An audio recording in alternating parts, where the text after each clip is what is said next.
actual collage. He made an I actual paused collage. that. I paused that earlier and forgot to start it again when we got started. It's So okay. yeah, let me interrupt again to say this is going to be recorded and posted on YouTube. Gotcha.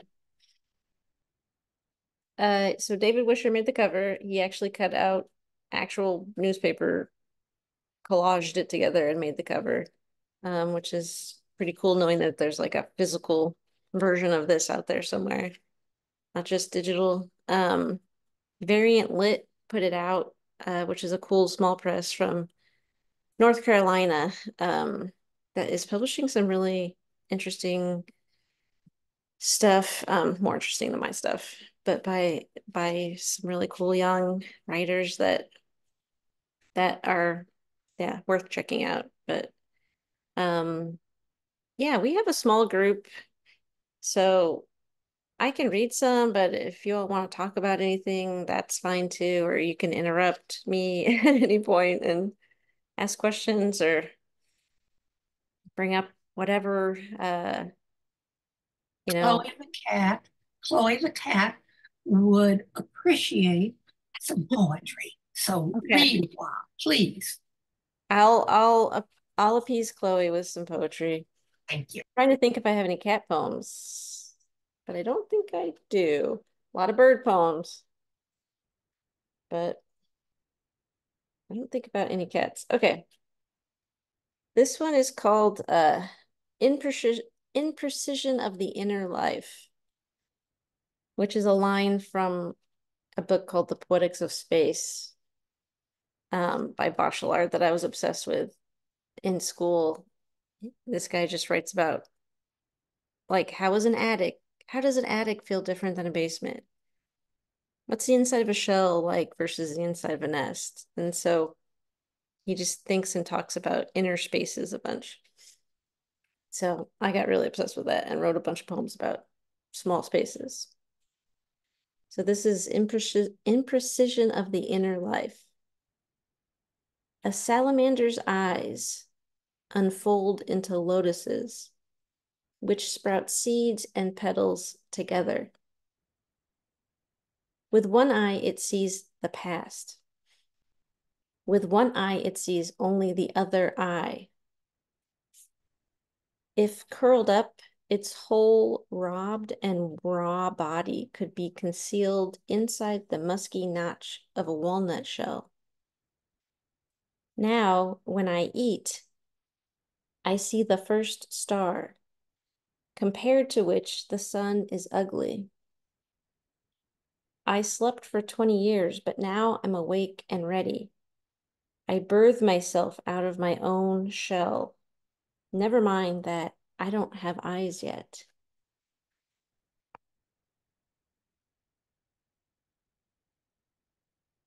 So thanks. Um, so like Lucy said, I'm staff at UK, and in spring of 2020, we all went. Lucy were you here? Yeah, you were here then. Um, or were you? No, I started in 2021. Yeah, okay. Seems like time is all squished together. But yeah, so the first thing that happened, we all went home for spring break and we never went back. And the first thing that happened was staff just got furloughed and we all went home for, I think it was about 3 months, which was, terrible for some people, but I loved it. I hated I loved being not working for 3 months. Um, but this is a poem kind of about that. The elderly professor. The elderly professor wrote, "See you again, dog willing." Was it a typo, or did he mean, "I'm blasé about tragedy"? Or did he mean, "Maybe the dean, who is indeed a dirty dog, will return your employment if this plague ever ends. Either way, we estrange in a professional manner." Or maybe he meant, "I will die soon, but I refuse the superficial comforts of the last rites." It would be tidy if God were a mystery, like in the old days. Mysteries can be fun and understood through hard work. How easy to refuse comfort in an email as opposed to, say, in a hospital on a respirator. I pack up my desk and walk home. My own dog waits in the window for me with a sloppy grin. No amount of hard work ever exposed truth. The dog reminds me there is rebellion in the joy of feasting.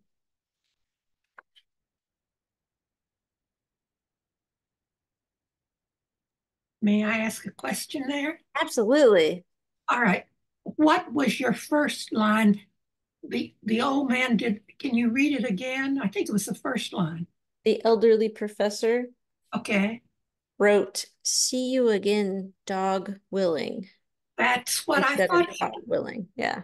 Okay, well, and parenthetically, when the Lex Pomo thing comes out from last year, my poem is a play on dog versus God. Oh, So really? yeah, Love it. I bet we can make a whole collection of poems about that. yes, let's do. Okay, go Okay. ahead. I'm Edited sorry. by Robin and Mary. It's just such a good play with language. I don't know if there's a lot of COVID poems in here, but I think everything for a while will be sort of influenced by that comes out. But this is called Depression Sex, so this might be also related to COVID. Depression Sex. I meet up with him for hot, slippery, fried dumplings. Passing the hotel, clouds of laundry steam surround me like lavender blooms. The rain turns to snow against the old window panes. Afterwards, I drink too much coffee. I am a sick woman on the coast of love.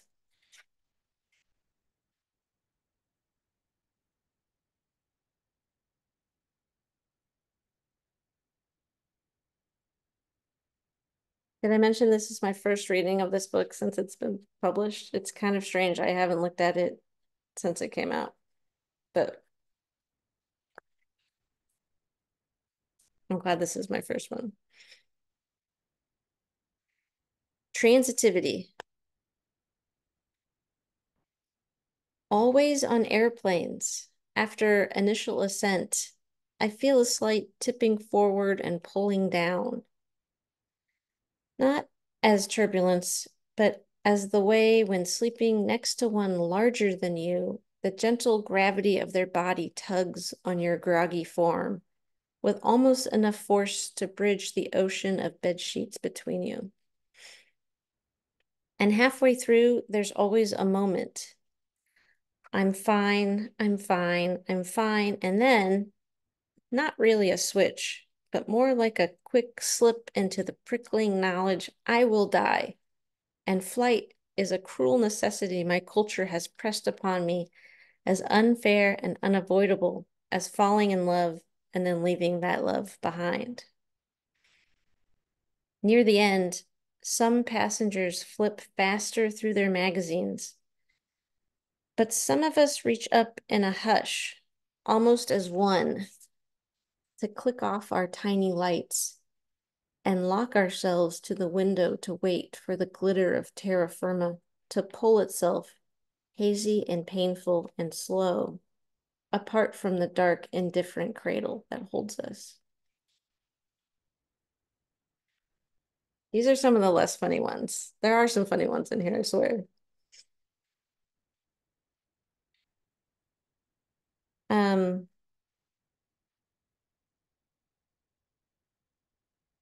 Maybe I'll just read a couple more. The book is really short. You could read it in probably about 20 or 30 minutes. But then maybe we can talk about whatever. Nature's cruelty is mitigated by its impersonality. Grandpa Ammons clicks a twig off the courthouse tree and pressed it with his palms into paper. like how those heavy earth plates make diamonds out of old dead shit.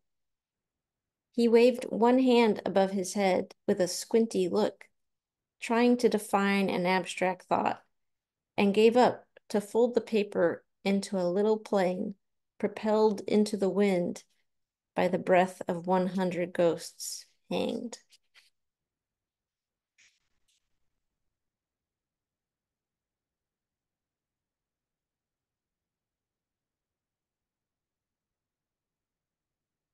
All right, I'm going to end on the last poem in the book.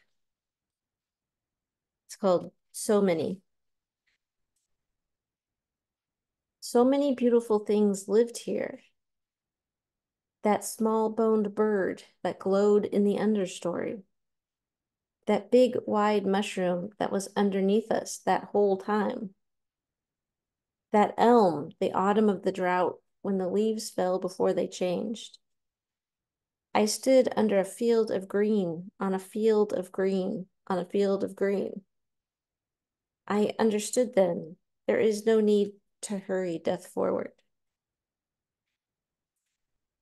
Thanks. Thank you, Robin. Yeah, round of applause for Robin. Thank you That for was just sharing your work. fascinating. Applause for you all. Well, I, first of all, let me apologize that there aren't more people here. But well, Oh, that's okay. that's beside the point. I've read to fewer people. Oh, okay. And I have a question. We'll want to put your book in the newsletter whenever it comes out next time. Thanks. And you did what is it? Variant Press?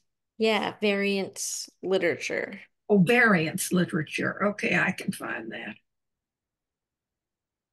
Okay. I just put it in the chat for you, Mary, if you can see that. Oh, okay. This is backwards, but that's what it is. Variant. Okay, there you go. Thank you. Um, And do you know, do they have it at Joseph Beth?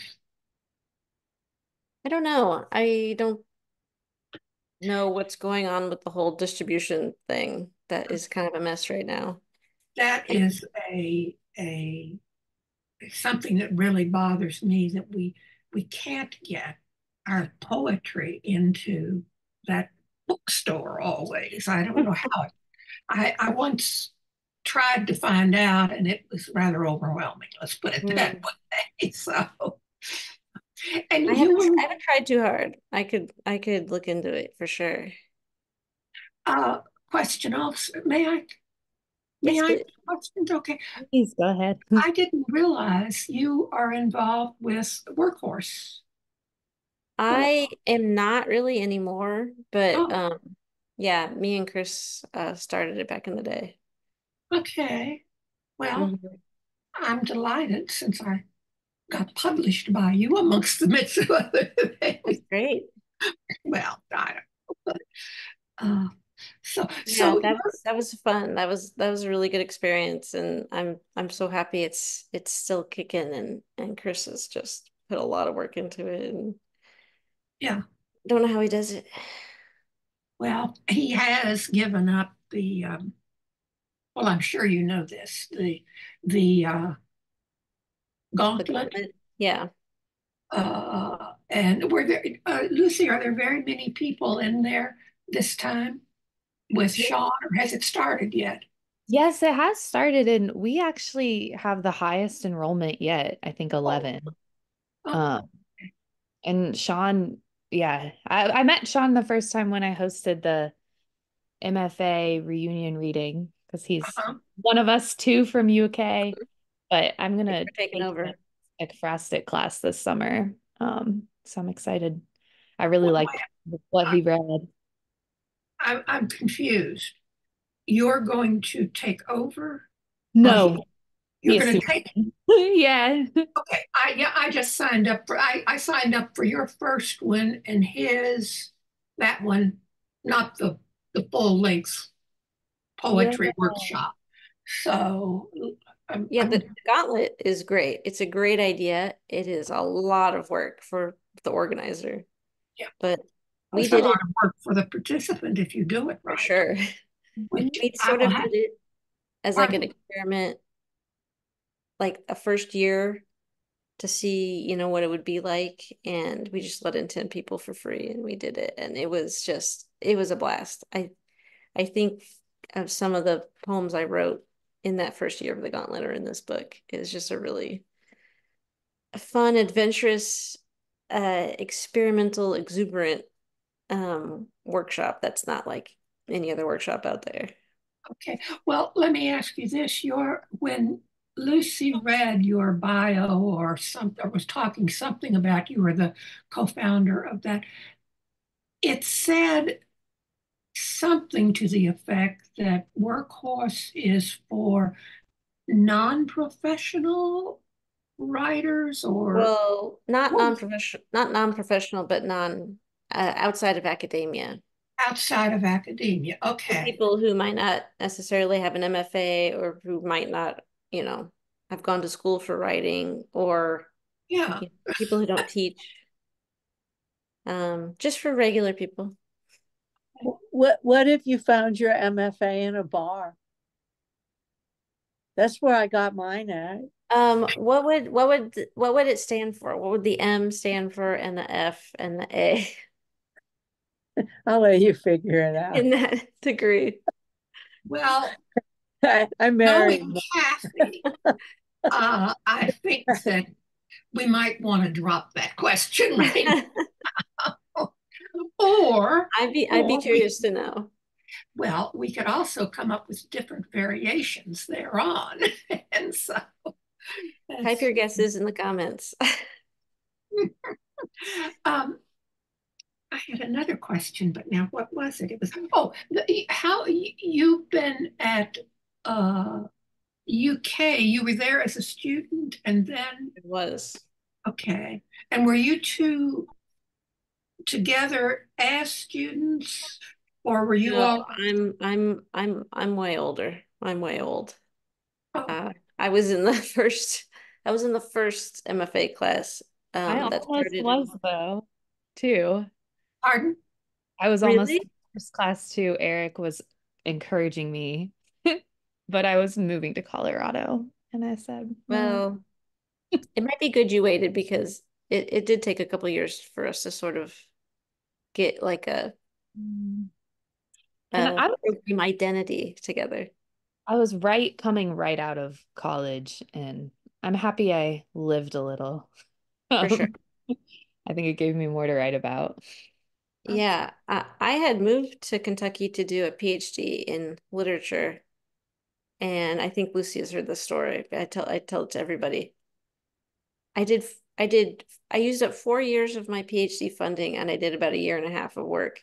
I hated it. I just was miserable. I got really depressed, and I they were starting the MFA, and Julia Johnson, who was there starting it, we had become friends, and she said, "Don't." I was going to drop out of school, and she said, "Don't drop out of school. Just move over to the MFA," because I was writing poetry all the time anyway. So I don't know. I just really had a mind block against kind of committing to the MFA and to poetry, but I did it. She's like, it's a terminal degree. You can still teach if you want. I don't want. I was a terrible teacher and I'm not good at teaching, but um I did the MFA and it was a great experience. And then I went off and had some odd jobs and then I came back on as the department manager, which is sort of like an office manager in the English department. And I don't teach, but I'm still sort of around, which is pretty good. Um That's kind of enough for a poet if you kind of want to be around poetry. Well, it also gives you an opportunity um, to help students by in many different ways, but I'm thinking in particular, you have access to a lot of information that, you see something come in and, oh, that would be great for Lucy or whatever. So it's it can also be a fostering kind of role. For Um, sure. And I really like that part of it. I kind of think like, you know, I I'm not a teacher, but there are some things I kind of mentor maybe students on. And I'm first gen college student, definitely first gen graduate degree. Um, and I had just a terrible time in college, like navigating all the weird expectations and Really, um go to undergraduate. I did my undergraduate in Kansas City at the University of Missouri in Kansas City, and I did a master's in literature there as well. Um, And it was just I didn't know anyone who had gone to college. I grew up really poor. I don't know what I thought I was going to be, like a waiter or a drug dealer, but I just kind of accidentally ended up in college. Um, because a friend of mine in high school, a friend of mine's mom worked in the high school office and she took my transcripts and she applied to the local college for me. And one day she just said, "Hey, you got into college." And then I was in college. So if it weren't for that very generous act, I wouldn't well, be here. and beautiful because that just illustrates what I was talking about being a mentor and a facilitator. Well, you're both in those kinds of positions. Wow, I never thought about that. I never thought about that. I'm in the position that she was It's in where she could help me. That's cool. Yeah. well, and I when I say you're both, I'm meaning you, Lucy. Uh, well, you can take the teacher. I taught for several years, but I wasn't. Well, I did everything but finish my dissertation. Let's put it that way. And because I wasn't doing research, I got old in the position. I mean, you do the same. I didn't have anything new to offer. Let's put it that way. So, but that's beside the point. Well, I struggled with that too. I could research, but I could just research forever and never feel like I knew enough to make a claim of my own. Well, But Kathy knows I'm brand new to this whole literary stuff, and I'm just having a fascinating time with um, learning about poetry and all that sort of stuff. So, yeah, when I finally like committed and was like, I'm a poet, I'm gonna just do poetry. I immediately I was like, wow, why didn't I just do this like a long time ago? Because it's so fun and the people are so great and um you just learn so much about your community and your world and literature and it's full of interesting quirky people. And yeah, I'm excited about what Lucy's doing. It's really cool to see you kind of go from student to teacher. Oh, yes. We were talking before how much teaching can kind of help you, at least as an editor, um, even though it doesn't always apply to my own work. And that's how when I lead a workshop, I try to urge people to give it as much time as they're able to. I know we all have lives, but at Carnegie Center, where there's no grade or anything, but I'm like, the more seriously you read each other's work and give feedback on it, the better writer you'll become. But I did want to ask a question about the book, because more just how it came together. No, I'm primarily an essayist, but write poetry too, and I'm curious if you kind of wrote a few poems and then started writing more towards a general theme, envisioning this book, or if you know, said, I'm going to put a book together and whip back through your archive. Like, how did that kind of work to bring this book together, and what kind of Yeah, decisions were you making when you were curating it? that is a great question, and I also would love to know the answer because it's a little bit of a mystery, even to me, I think. Because I don't like, because this is my first book, like there are poems in here, like there's like one or two from my undergrad, which is insane. That was 100 years ago, and I'm not that person anymore. I'm not that writer anymore. Uh, and so it was sort of and there was just 100 different versions of this, and I sent out all 100, and eventually one seemed to work because it got picked up. But it's so hard to build an arc through a book, especially when you're sort of collecting poems across 20 years. I think the second book will be easier because I think it'll be hopefully a shorter time frame. Yeah, Um, I mean, I would have never guessed the way everything fits together, that they were from so many different periods of your life. yeah, and this is another quote from Julia Johnson. This is not my wisdom, this is hers. But when I was putting together my thesis, my MFA, it was a time when there were a lot of like themed books coming out or like project books. So I think Tracy K. Smith had that book of like about David Bowie, and it was just all like poems about space and David Bowie. I'm like, my book doesn't have this. I don't have a central theme. Um, what like how do I know how to put them together? And she said, your voice is your theme. Your voice ties them together. And she's like, don't worry too much about like the analyzing of the structure of the book and all that. That's for critics to do. And you're not a critic, you're a writer. Um, so I think in some ways the book itself as an object, like already predisposes you to interpreting themes and connections, um, no matter what order I put them in, um, or how many uh like actual themes run through the book. It was funny. It had a lot of different titles. I think it was called House of Women at one time. Uh, it had a lot of different titles, and eventually I ended up on this one, and I sent it to a friend of mine, and he said, "Oh, well, that makes sense because there's like an egg in every poem." And I was like, "What?" He's like, "Yeah, there's an egg in every poem." I hadn't even realized it. I went back through it, and there's like 10 eggs. It's like, oh God. So some of it I think is kind of subconscious, and some of it is intuitive. I noticed caves throughout too. Yeah, caves, which I guess is sort of kind of rock egg, maybe. Um, yeah, and again, there's that my obsession with interior spaces. That Is kind of it runs through. divided into sections or is it just one?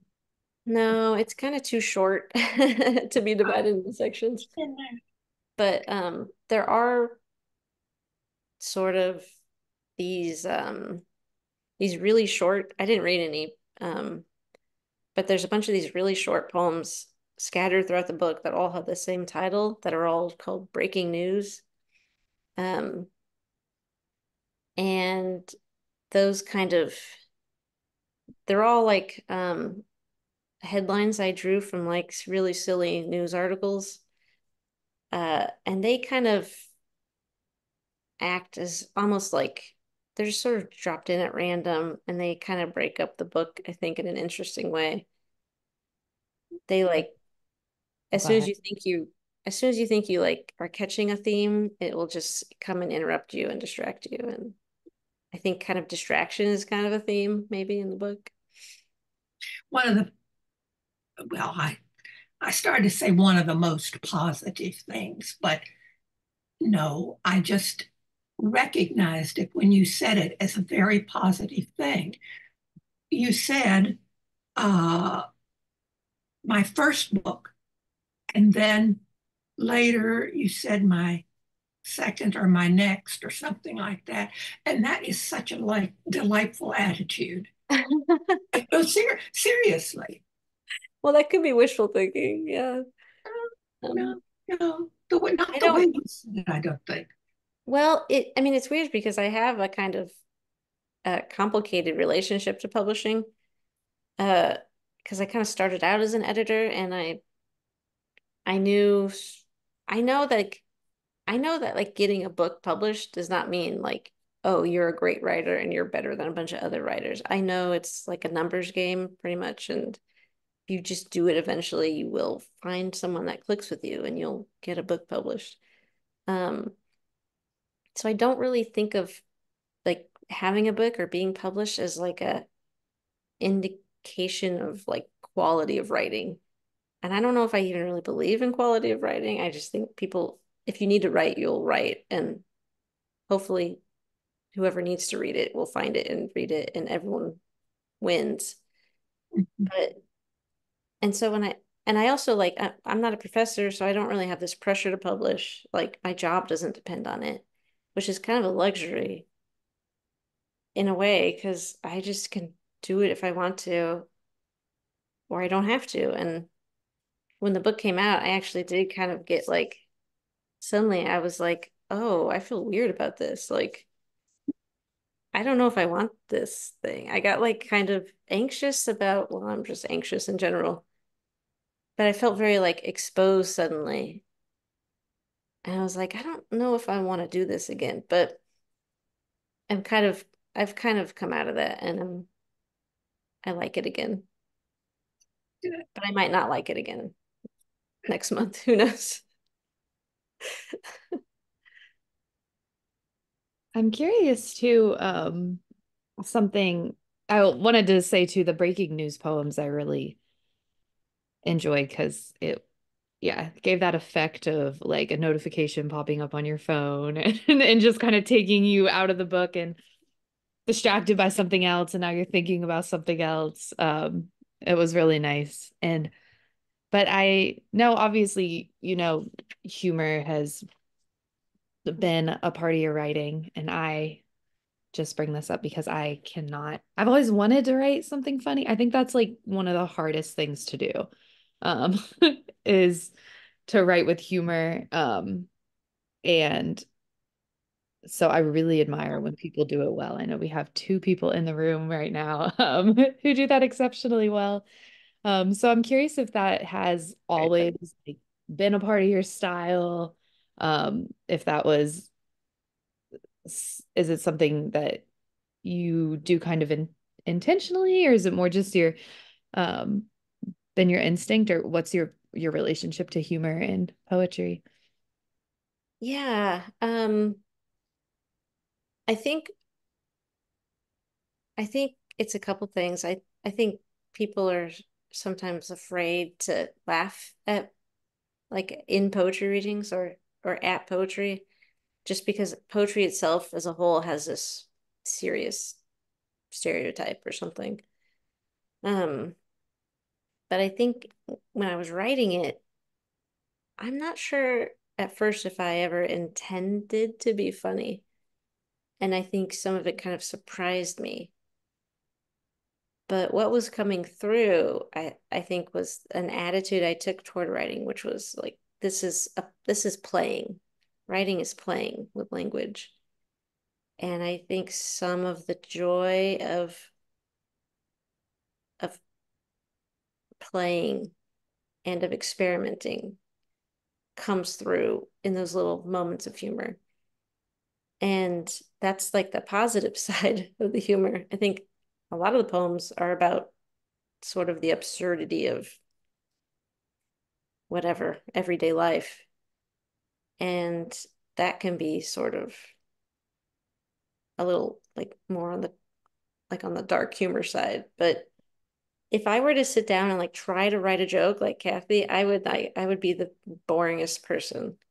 I think it kind of has for me it has to come sort of through the act of writing and editing and just having fun doing the writing. I don't know. That's people ask me this, and I really don't have a good answer for it yet. It's an accident. I think it's kind of an accident. Maybe you don't want to know. Mhm. I, Well, and the reason I say yeah. that is Kathy tells me I'm funny. And I don't understand that. And I think maybe if I did, I wouldn't be funny. I don't know. And I'm not funny Great like she. point. Yeah. And yeah, I think if I tried to be funny, I wouldn't be. But Yeah. also I've been thinking about this lately too, because I've been getting this question. I'm worried that I actually just don't take myself very seriously as a writer or a person in general. And that is coming across, which I don't know what that means about me. But I had this great idea for a stand-up comedy bit. Kathy, this is for you because I'll never do it. But it's the person who goes to like a stand-up open mic night, but they don't realize it's supposed to be comedy, and they think it's an open mic poetry night, and so they get up and they're like, "Oh, I'm just gonna read my poetry anyway." And then the poetry is the stand-up bit. So if you want to collaborate on that, I'm here for it. Well, uh, I'm already collaborating on that. Perfect. I call myself a comet, a comedic poet, or a pomedian. And That's pretty good. I am trying to essentially market myself as a stand-up comedian or Love it. comic. I think there's more crossover than we Well, realize. when I did my first book mini book release over at Old North Bar, we titled the open mic and the reading as uh, three poets go to a bar, I think. And we encouraged people to bring comedic pieces. And it Love was it. just who it Kevin wrote some of the dirtiest limericks. I don't think there's ever been a dirtier limerick written than what Kevin Nance wrote. That's hard to do. Oh God, Mike Wilson said he was reading Shakespeare, but they were so Shakespeare-like, but they were his own poems that were just filled with very suggestive language.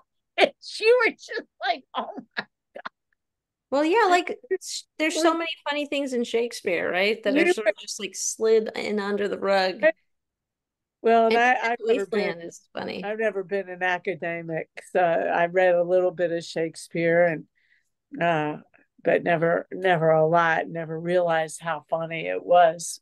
But I mean, I was just in stitches the whole night. Uh, so it was a good night for poetry. And even Katerina is now going comedic. I don't know if you've heard her eraser or Match.com eraser poems, Oh my but God. yeah, Imagine. they essentially she gets probably a laugh every 3 seconds with them. I mean, it's just people are just falling out of their chairs. They're so funny. So uh So there's a long tradition. yeah.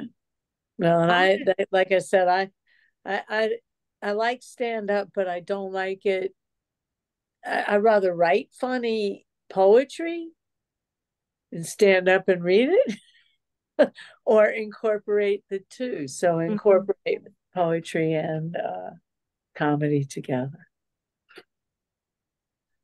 And I'll write I'll have depressing. to I'll have to keep thinking about it. Yeah. I have to come up with a better answer eventually.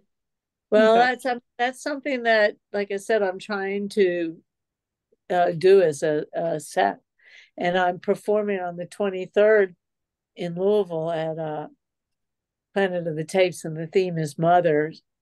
And the person who booked me to do it said, "Now you can do poetry, just be funny." And I said, "All right, no problem."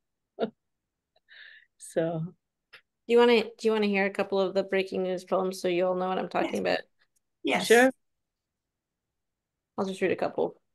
And before you start, let me ask you, do Yeah. you consider these found poems or Oh, well, some of them are word for word, and some I've manipulated, Okay, I just but wondered. I'll never tell which ones are which. Breaking news. Do touch tank stingrays enjoy a pat on the back? New research points to maybe. Why that was important enough to be a headline, I do not know. Breaking news. Amazon built an AI tool to hire people, but had to shut it down because it was discriminating against women. Now that's headline worthy. Yeah, disturbing. Breaking news. Cow who escaped slaughter and swam to island dies from stress after recapture. Sad, Yes, not funny. but kind of funny. Funny in a sad way. And uh, I'll end on this one. It's one of my favorites. Breaking news. Smoking pot and motherhood. Do they go together? Click here to find out. Yeah, so that's the example of the breaking news. Thank you, Robin. We have less than 10 minutes left. Does anyone have any final questions? All right. It's okay if not. Yeah, well, I know I didn't turn my light on in my room and now it's like getting dark. I forgot I would do that at this time. Um, yeah, so thank you so much for joining us tonight, everybody, and thank you, Robin, for sharing your work. Everybody go get Inside Out Egg. You'll really enjoy it. And I Uh, think our next KSPS newsletter is supposed to come out in August. And it'll just be a little note in there about it. Cool. So Great. Thank you. are Well, you thank you on all. are you on the KSPS newsletter list? Yes, yeah, I am. I couldn't remember. Yeah. Thank you all for the poetry conversation. It is always delightful to talk to people about art. yes, thank you, everybody. I hope you all have a good Thank rest you. of your night. See you at the next one. All Okay. right. Thank you. Bye.